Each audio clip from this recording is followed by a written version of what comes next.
ఓం శాంతి. ఈరోజు మురళి 23/6/2026. మధురమైన పిల్లలారా, మీరు మహా సౌభాగ్యశాలులు. ఎందుకంటే ఇప్పటి వరకు ఋషులు మునులు ఎవ్వరూ చదవని చదువుని ఇప్పుడు భగవంతుడు మీకు చదివిస్తున్నారు. ఎందుకు మహాన్ సౌభాగ్యశాలులు? 3 కాలాల 3 లోకాల జ్ఞానాన్ని బాబా ఇస్తున్నారు కాబట్టి మహాన్ సౌభాగ్యశాలులు. స్వయం భగవంతుడే వచ్చి టీచర్ రూపంలో చదివిస్తున్నారు కాబట్టి మహాన్ సౌభాగ్యశాలులు. ప్రశ్న: డ్రామాలో రచింపబడిన ఏ భవిష్యత్తు గురించి పిల్లలైన మీకు మాత్రమే తెలుసు, కానీ ప్రపంచానికి తెలియదు? జవాబు: ఈ రుద్రజ్ఞాన యజ్ఞము నుండి వినాశ జ్వాల ప్రజ్వలితమైందని, ఇప్పుడు మొత్తం పాత ప్రపంచమంతా ఇందులో స్వాహ అయిపోతుందని మీకు మాత్రమే తెలుసు. ఈ నిశ్చితాన్ని ఎప్పుడూ ఎవ్వరూ తప్పించలేరు. ఇది ఎటువంటి అశ్వమేధ అవినాశి రుద్రయజ్ఞం అంటే, ఇందులో మొత్తం ప్రపంచం యొక్క సామాగ్రి అంతా స్వాహ అయిపోతుంది. మళ్ళీ మనము ఈ పతిత ప్రపంచంలోకి రాము. దీనినే ఈశ్వరుని యొక్క రాత అని అంటారు, కానీ డ్రామా రాత అని బాబా అంటున్నారు. అంతే కదా, ఈశ్వరుడు వినాశం చేస్తారు అంటే దుఃఖం ఇచ్చినట్లే కదా. పాట: మనస్సు అనే దర్పణంలో ఓ ప్రాణి ముఖాన్ని చూసుకో, నువ్వు పుణ్యం ఎంత చేశావు, పాపం ఎంత చేశావు, నీ మనస్సు అనే అద్దంలో చూసుకో అనేది పాట. ఓం శాంతి. ఓం శాంతి. బాబా రోజు చూసుకోవాలి. మనస్సు అనే దర్పణంలో, జ్ఞానం అనే దర్పణంలో, అక్కడ మనస్సు అనే దర్పణం చెప్పారు, ఇక్కడ జ్ఞానం అనే దర్పణంలో మన ఆత్మలోని మనస్సుని చూసుకోవాలి. మనస్సులో ఎంతెంత పాపకర్మలు ఉన్నాయి, ఎంత పుణ్యకర్మలు ఉన్నాయి, ఈరోజు ఏమేం చేసినావు అని మనస్సు బుద్ధి మంత్రులతో మనం చర్చించుకోవాలి. అదే అందుకే బాబా పాటలు, లౌకికంలో కూడా బ్రహ్మ బాబా వాళ్ళు అదే విధంగా చేస్తున్నారు కదా. ప్రతిరోజు రాత్రిపూట కచేరీ చేసుకునేవాళ్ళు. లౌకికంలోనే బాబా బిడ్డ కాకముందే, బాబా ప్రవేశం కాకముందే తాను తన ఆత్మకథలను రాసుకుండేది. దాదీల డైరీల్లో అనేక విషయాలు చెప్పారు. అందుకే బాబా అంటున్నారు, పిల్లలైన మీరు కూడా మనుష్యులే. ఈ సమయంలో మీరు బ్రాహ్మణ ధర్మానికి చెందిన మనుష్యులుగా అయ్యారు. బాబా ఆత్మలకు శిక్షణనిస్తున్నారు. ఆత్మనైనా నేను ఈ శరీరాన్ని నడిపించేవాడిని అని ఆత్మ అంటోంది. ఇప్పుడు తన స్వధర్మం గురించి తెలిసింది. ఆత్మకు ఇది రథం, శరీరం అనేది రథం. బాబా అంటున్నారు, ఆత్మకు శరీరం అనేది రథం. ఏ విధంగా బాబా ఈ రథంలోకి వచ్చి సవారీ అయ్యారో అలాగే మీ ఆత్మ కూడా ఈ దేహం అనే రథం పైన సవారీ చేస్తోంది. ఆత్మ సూక్ష్మమైన బిందు స్వరూపము అనేక శరీరాలను మార్చి ఇప్పుడు ఈ శరీరంలో భృకుటి స్థానంలో సవారీ అయి రథంలో సవారీ అయి ఉంది. కర్మేంద్రియాలనే గుర్రాలతో రథసారథి అయిన ఆత్మను నేను ప్రయాణం చేస్తున్నాను, రథాన్ని నడిపిస్తున్నాను. ఆత్మనైన నేను శాంతి స్వరూపాన్ని అన్న జ్ఞానం మాత్రము ఆత్మ మర్చిపోయింది. మూలవతనం మనం ఉండే స్థానం. ఈ శరీరం ఇక్కడ లభిస్తుంది. ఈ విధంగా మీతో మీరు మాట్లాడుకోవాలి. ఆత్మచింతననే ప్రభు చింతన. ఆత్మచింతననే సంస్కారాల మార్పును తీసుకొని వస్తుంది. ఆత్మచింతన ద్వారానే అంతర్ప్రపంచంలోకి వెళ్తాం. మనతో మనమే మాట్లాడుకోవాలి. ఆత్మనైన నీవు శాంతి స్వరూపమని బాబా అంటున్నారు.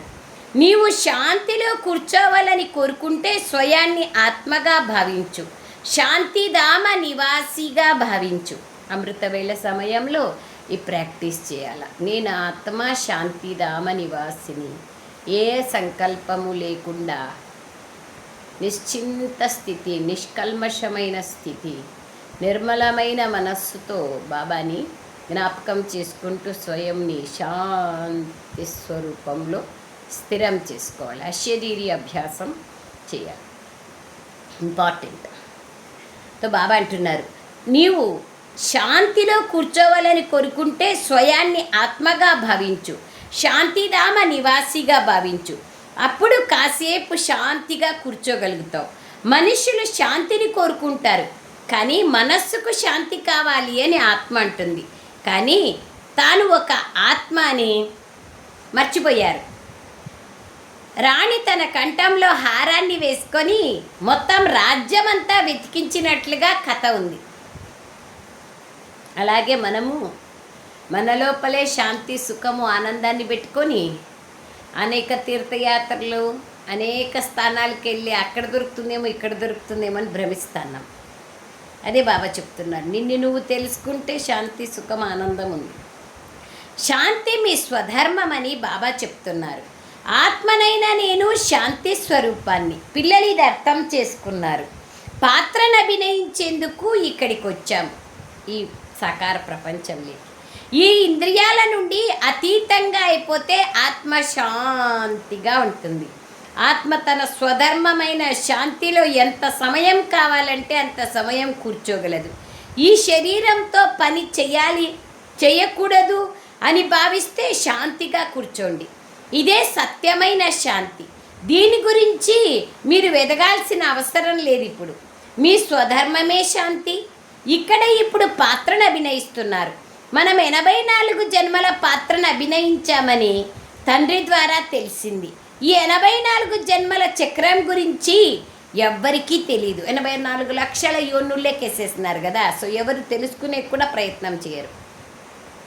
కేవలం పిల్లలైన మీరు మాత్రమే అర్థం చేసుకున్నారు.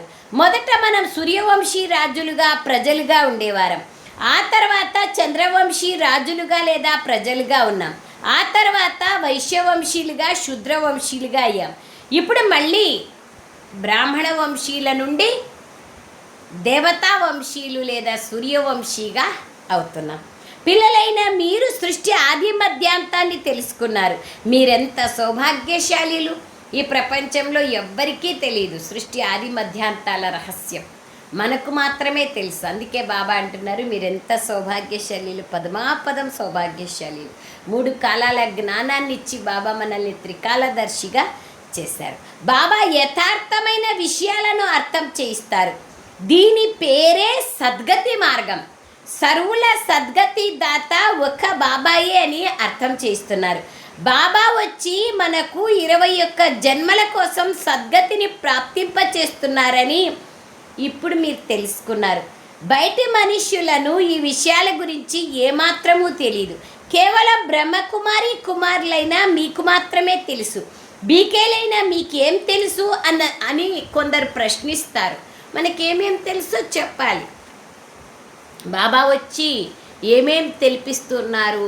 ఆత్మ గురించి, పరమాత్మ గురించి, సృష్టి చక్రం గురించి, ఆవాగమన చక్రం గురించి, కల్పవృక్షం గురించి, పరంధామం గురించి, సూక్ష్మతనం గురించి, స్వర్గం గురించి, 84 జన్మల గురించి, కర్మల గుహ్య రహస్యం గురించి, కర్మ వికర్మ కర్మ సుకర్మల గురించి ఎన్ని రహస్యాలు బాబా చెప్తున్నారు. లెక్కలేనన్ని రహస్యాలు చెప్తున్నారు. బాబా అంటున్నారు, బ్రాహ్మణులేనా? బాబా అంటున్నారు, ఈ ప్రపంచంలో బాబాని చూసేందుకు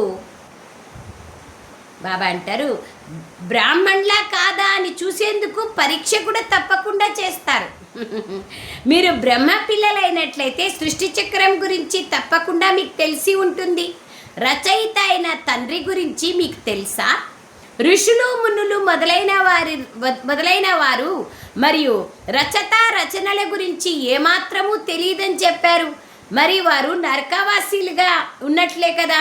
మీకు కూడా రచయిత అయిన తండ్రి గురించి మరియు రచన ఆది మధ్యాంతాల గురించి ఇంతకుముందు తెలియదు, ఇప్పుడు తెలుసు. విద్యాలయంలోకి మొట్టమొదట చదువురాని వారే వస్తారు.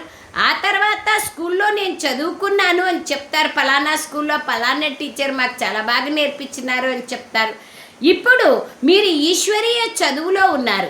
పరంపిత పరమాత్మ మిమ్మల్ని చదివిస్తున్నారు. ఇది బుద్ధితో అర్థం చేసుకోవాలి. రచయిత ఒక్క శివబాబాని. రుద్రుడు జ్ఞాన యజ్ఞాన్ని రచించాడని శాస్త్రాల్లో కూడా ఉంది. రుద్రుడు మరియు శివపరమాత్మలో తేడా ఏమీ లేదు. రుద్రుడు అంటే కవచం పెట్టింటారు, ముఖ కవచం. బ్రహ్మ యొక్క ముఖ కవచం. రుద్ర కవచానికి మీసాలు కూడా ఉంటాయి. అనుభవీ రథానికి గుర్తుగా ఆ విధంగా చూపిస్తారు. బ్రహ్మ బాబా యొక్క యాద్గారే రుద్రుడి యొక్క ముఖ కవచం. మొత్తం శరీరం అంతా ఉండదు, ముఖం మాత్రమే చూపిస్తారు. లింగానికి ముఖం మాత్రమే తొడుగుతారు. ఎందుకు అని అడగాలి.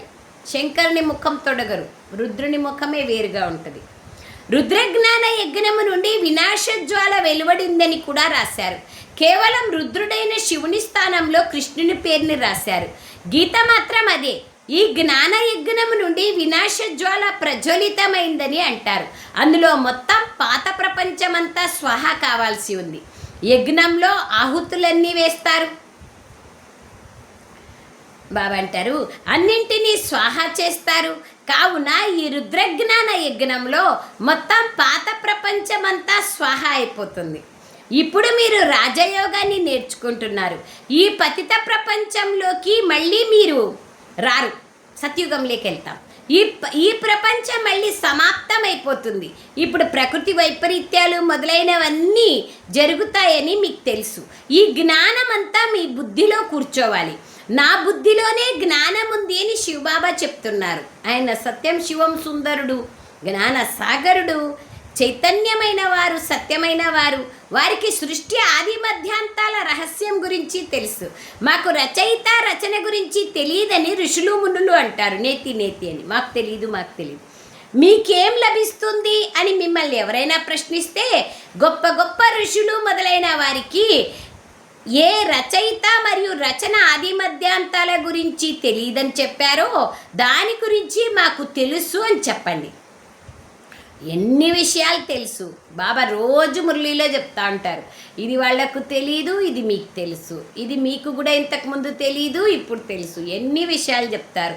లిస్ట్ రాస్తే లెక్కలేనన్ని. మొత్తం పుస్తకాలన్నీ మొత్తం రూములే నిండిపోతాయి.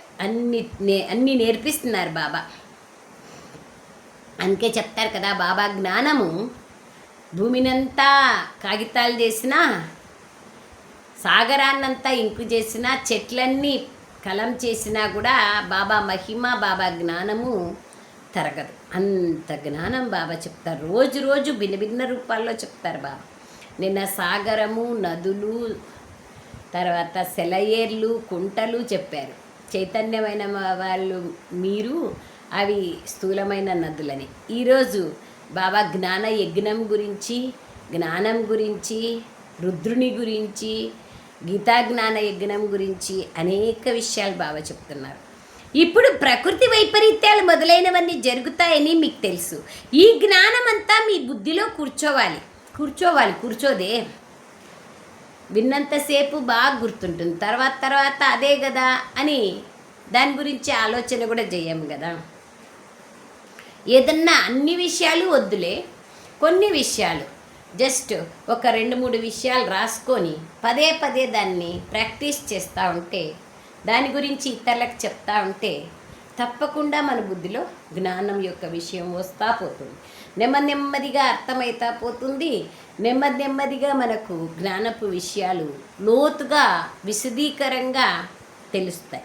అందుకే బాబా ఇక్కడ అంటున్నారు, నా బుద్ధిలోనే జ్ఞానం అంతా ఉంది. శివబాబా చెప్తున్నారు, బాబా సత్యమైన వారు, చైతన్యమైన వారు, జ్ఞానసాగర్లు. చూడండి, ఈ ప్రపంచంలో ఎవరికీ తెలియని విషయాలు మనకు చెప్తున్నారు. మీకేం లభిస్తుంది అని మిమ్మల్ని ప్రశ్నిస్తారు. మీరు చెప్పండి, మీకేవైతే తెలీదో అవి మాకు తెలుసని. రచయిత అయిన తండ్రి తప్ప ఇంకెవ్వరూ రచన యొక్క ఆది మధ్యాంత రహస్యాలు అర్థం చేయించలేరు. రచయితయే అర్థం చేయించగలరు. తేనెటీగలకు కూడా ఒక రాణి ఈగ ఉంటుంది. ఆ రాణి వెంట ఈగలన్నీ వెళ్ళిపోతాయి. రాణి అనగా తల్లితో వాటికి ఎంత సంబంధం ఉందో చూడండి. బేహద్దు తండ్రి వచ్చినప్పుడు కూడా పిల్లలందరినీ తన తోడుగా తీసుకెళ్తారు. ఎంత బాగా చెప్తారు చూడు బాబా. నిన్నేమని చెప్పి, ఆవు దూడ ఆవు కోసం ఎంత గట్టిగా అరుస్తుంది అని చెప్పి. ఈరోజు ఏం చెప్తున్నారు, రాణి ఈగ వెళ్తే తన పిల్లలంతా తనంట వెళ్తారు. అలాగే బాబా వెళ్తే మనమంతా వెళ్ళిపోతాం. బాబా ఎంత బాగా చెప్తారు. ఆత్మలైన మనల్ని తనతో పాటు శాంతిధామానికి తీసుకెళ్లేందుకు బాబా వచ్చారు. మన సత్యుగం యొక్క పాత్ర మళ్ళీ ప్రారంభమవుతుంది. ఈ పాత్రను అభినయించేందుకు మీరు దేవీ దేవతా పదవిని పొందుతున్నారు. మనుషుల నుండి దేవతా పదవిని పొందేందుకే మీరు ఇక్కడికి వచ్చారు.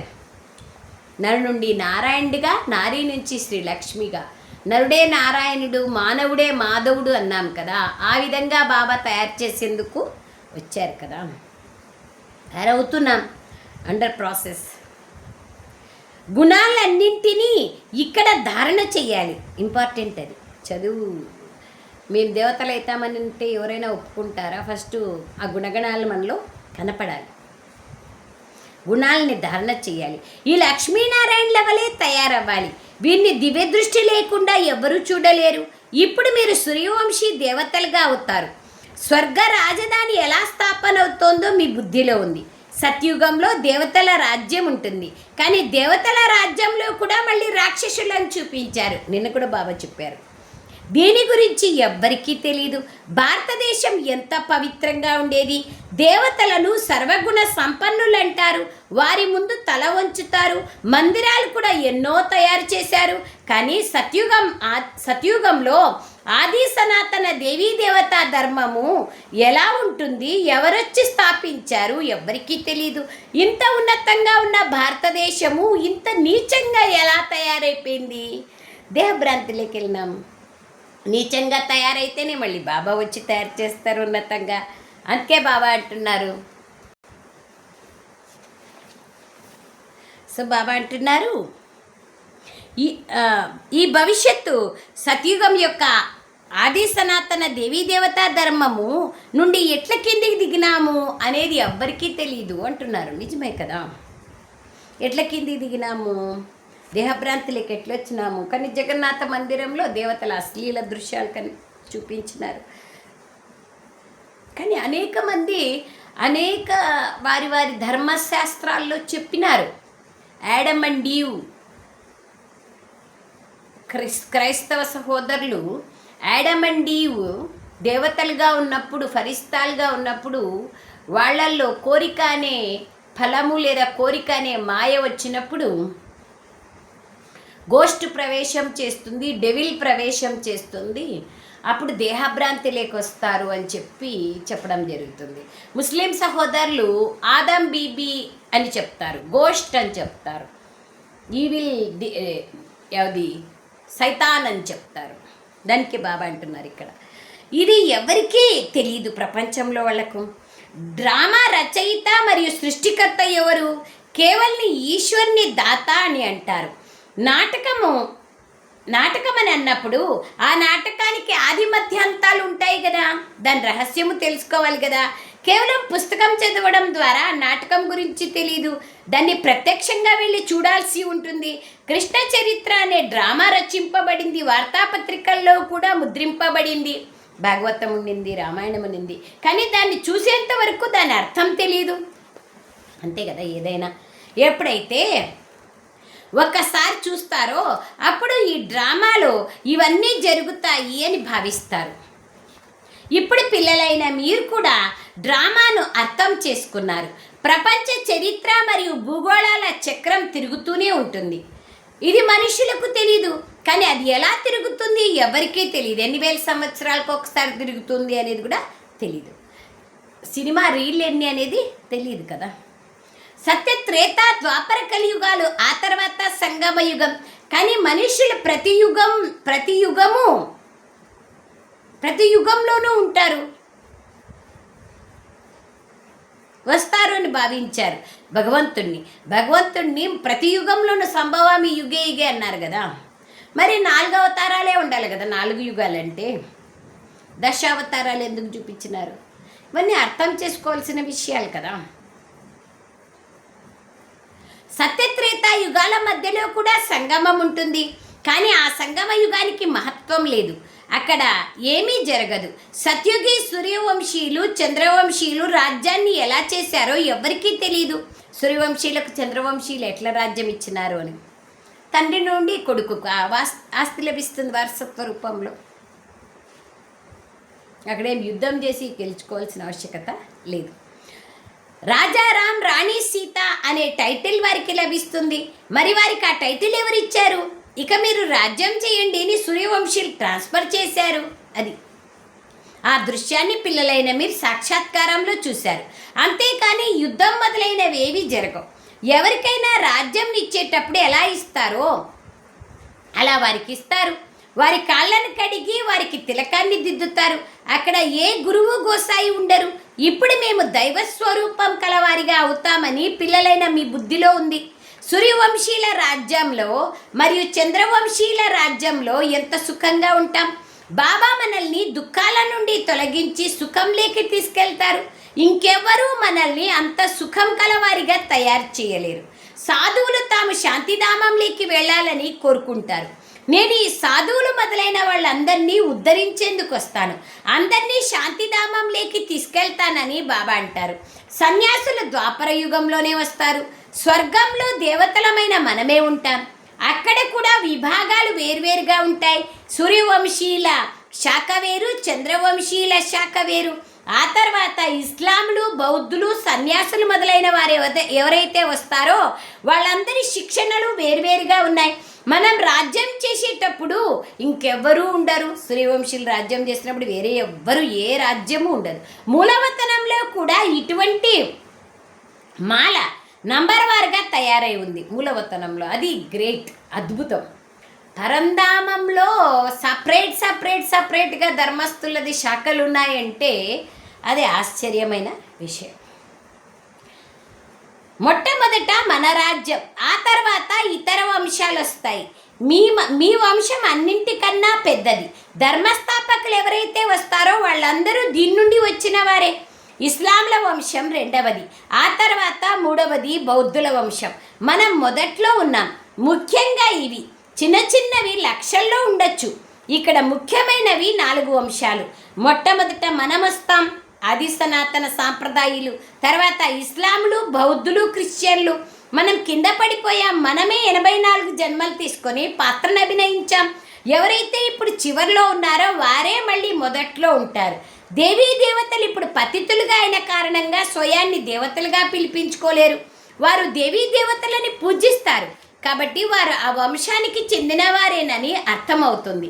సిక్కులు గురునానక్ను నమ్ముతారు.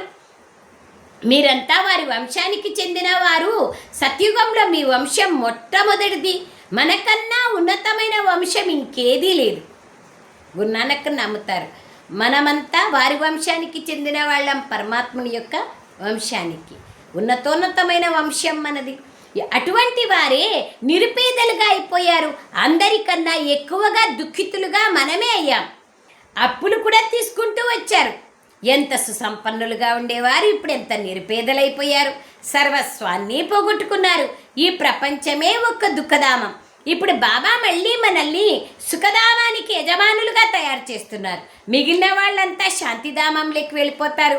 అర్ధకల్పం మీరు సుఖాన్ని అనుభవిస్తారు. మిగిలిన వారంతా శాంతిలో ఉంటారు. మాకు ముక్తి కావాలి అని వారు కోరుకుంటారు. సుఖాన్ని కాకి ఎంగిలితో సమానంగా భావిస్తారు. వారికి సుఖధామం యొక్క అనుభవమే లేదు.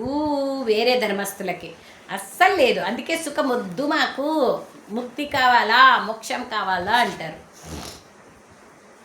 మీకు అనుభవం ఉంది, తింటే కదా మళ్ళీ తినాలనిపించేది. వారు మహిమను కూడా పాడతారు, కానీ పతితులుగా ఉన్న కారణంగా మర్చిపోయారు. ఓ భారతవాసులైన పిల్లలు, మీరు దేవీ దేవతా ధర్మానికి చెందినవారు, కానీ ద్వాపరం నుండి పేరుని మార్చేస్తున్నారు. ఆది సనాతన్ నుంచి హిందువులుగా మార్చేస్తున్నారు. దేవతా ధర్మం వారే పతితులుగా అయిపోయినారు. పతిత పావన రా అని పాడుతూ వచ్చారు. మీరు ఎన్ని జన్మలు పావన ప్రపంచంలో ఉంటిరో, ఎన్ని జన్మలు పతిత ప్రపంచంలో ఉంటిరో బాబా వచ్చి అర్థం చేస్తున్నారు. 20 జన్మలు పావన ప్రపంచము, 63 జన్మలు పతిత ప్రపంచం. ఒక్క జన్మ మహోన్నతమైన సంగమయుగం బ్రాహ్మణ జన్మ. ఇప్పుడు మళ్ళీ పావన ప్రపంచంలోకి వెళ్ళాలి. ఇది పాఠశాలలకు పాఠశాల, యజ్ఞాలకు యజ్ఞం. మొత్తం పాత ప్రపంచం అంతా దీంట్లో స్వాహ అయిపోతుంది. దిష్టి బొమ్మను తయారు చేసి కాల్చుతారు. ఈ పండుగలన్నీ ఈ సమయానికి చెందినవే. ఆత్మ వెళ్ళిపోతుంది, మిగిలిన శరీరం అంతమైపోతుంది. ఈ జ్ఞానాన్ని సన్యాసులు మొదలైన వారెవ్వరూ ఇవ్వలేరు. గీతలో కొంత ఉంది ఆత్మ గురించి, పరమాత్మ గురించి, కర్మ గురించి. కానీ పిండిలో ఉప్పు ఉన్నంత మాత్రమే. ఎంత ఉప్పు ఉంటుందో ఒక చుక్క, ఒక స్పూన్. జ్ఞానం ప్రాయలోపమైపోయింది. నేను ఈ యజ్ఞాన్ని రచించాను. ఇందులో మీరు తనువు, మనస్సు, ధనాన్ని, సర్వస్వాన్ని స్వాహా చేస్తారు. జీవిస్తూనే మరణిస్తారు అని శివబాబా చెప్తున్నారు. ఈ జ్ఞానం మీకు ఇప్పుడు లభిస్తోంది. ఈ జ్ఞానం ద్వారానే సర్వప్రాప్తులు అనుభవం చేస్తాం. ఇప్పుడు బాబా వచ్చి మనకి ఈ జ్ఞానాన్ని ఇస్తున్నారు. అచ్చా मीठे मीठे सिखलरे बच्चों प्रति माता पिता बाप दादा का याद प्यार और गुड मॉर्निंग। रूहानी बाप की रूहानी बच्चों को नमस्ते। हम रूहानी बच्चों की रूहानी माता पिता बाप दादा को याद प्यार गुड मॉर्निंग और नमस्ते नमस्ते नमस्ते बाबा नमस्ते। ధన్యవాదాలు బాబా, ధన్యవాదాలు తండ్రి. సారాంశం: సుఖధామంలోకి వెళ్ళేందుకు మీ స్వభావాన్ని దివ్యంగా తయారు చేసుకోవాలి. డ్రామా ఆది మధ్యాంత రహస్యాన్ని బుద్ధిలో ఉంచుకొని హర్షితంగా ఉండాలి. అందరికీ ఈ రహస్యాన్ని అర్థం చేయించాలి. సెకండ్ పాయింట్: స్వరాజ్యాన్ని తీసుకునేందుకు ఈ బేహద్దు యజ్ఞంలో జీవిస్తూనే మీ తనువు, మనసు, ధనాలను స్వాహా చేసేయాలి. మొత్తం అంతటినీ కొత్త ప్రపంచంలోకి బదిలీ చేసుకోవాలి. ట్రస్టీగా ఉండాలి అని అర్థం. వరదానం: తమ మస్తకం ద్వారా మూడవ నేత్రం యొక్క సాక్షాత్కారాన్ని చేయించే సత్యమైన యోగిలుగా కండి. స్మృతి చిహ్నాలలో యోగి మస్తకం పైన మూడవ నేత్రాన్ని చూపిస్తారు. సత్యమైన యోగి పిల్లలు, మీరు కూడా మీ మస్తకం ద్వారా మూడవ నేత్రాన్ని సాక్షాత్కారం చేయించేందుకు సదా బుద్ధి ద్వారా ఒకే బాబా సాంగత్యంలో ఉండండి. అప్పుడు మన మస్తకం ద్వారా బుద్ధి యొక్క నేత్రం స్పష్టంగా ఇతరులకు కనిపిస్తుంది. బాబా స్మృతిలో ఉంటాయి. ఒక్క బాబా, అంతే. ఒక్క బాబా. రెండవది మనం. మూడవ వాళ్ళు ఎవ్వరు ఉండకూడదు. ఎప్పుడైతే ఇటువంటి స్థితి ఏర్పడుతుందో అప్పుడు మూడవ నేత్రం యొక్క సాక్షాత్కారం జరుగుతుంది. బుద్ధిలోకి మూడవ వాళ్ళు వస్తే మూడవ నేత్రం మూసుకపోతుంది. వా బాబా వా, ఎంత బాగా చెప్పినారు. బుద్ధిలోకి మూడవ వాళ్ళు వస్తే మూడవ నేత్రం మూసుకపోతుంది. బుద్ధే కదా నేత్రం. బుద్ధిలోకి వస్తే ఇంకేమవుతుంది? బుద్ధిలోకి మూడవ వాళ్ళు ఎవరైనా వస్తే మూడవ నేత్రం మూసుకపోతుంది. కావున ఎల్లప్పుడూ మూడవ నేత్రం తెరవబడి ఉండాలి. అప్పుడే మంచి రియలైజేషను, నిర్ణయ శక్తి వస్తుంది. లేకపోతే ఎట్లా వస్తుంది? దీనికోసం మూడవ వాళ్ళు ఎవ్వరూ ఉండకూడదు అనేది గుర్తుంచుకోవాలి. స్లోగన్: ప్రశ్న చిత్తులుగా అవ్వడం అనగా బాధపడ్డం మరియు బేజారు కావడం. కావున ప్రసన్న చిత్తులుగా అవ్వండి, ప్రశ్న చిత్తులుగా కాదు. అవ్యక్త సూచన: సదా హర్షితంగా ఉండేందుకు మీ స్వభావాన్ని సరళంగా చేసుకోండి, సహనశీలుగా కండి. ఎవరు ఎటువంటి కర్మ చేస్తే అలాగే వారి పేరు కూడా వస్తుంది. కర్మ శ్రేష్టంగా ఉంటే పేరు కూడా శ్రేష్టమణి అని వస్తుంది. శ్రేష్టమణిగా అయ్యేందుకు మనసా వాచ కర్మణాల్లో సరళత మరియు సహనశీలత గుణాలు తప్పనిసరి. ఒకవేళ సరళత ఉండి సహనశీలత లేకుంటే శ్రేష్ఠులు కాదు. ఓర్చుకునే గుణం ఉండదు. కొంతమంది బాగా కలిసిపోతారు అందరిలో, కానీ ఒక మాట వచ్చిందంటే ముడుచుకుపోతారు. శ్రేష్ఠులు కాదు. కనుక సరళత మరియు సహనశీలత రెండు తోడుగా ఉండాలి. కొంతమంది సహనశీలుగా ఉంటారు, గంభీరంగా ఉంటారు, సరళంగా ఉండలేరు, స్ట్రాంగ్గా ఉంటారు. అప్పుడు కూడా సరిపోదు. రెండు బ్యాలెన్స్ ఉండాలి. రెండు తోడుగా సమానంగా ఉండాలి. అచ్చా. ఓం శాంతి. ధన్యవాదాలు బాబా, ధన్యవాదాలు.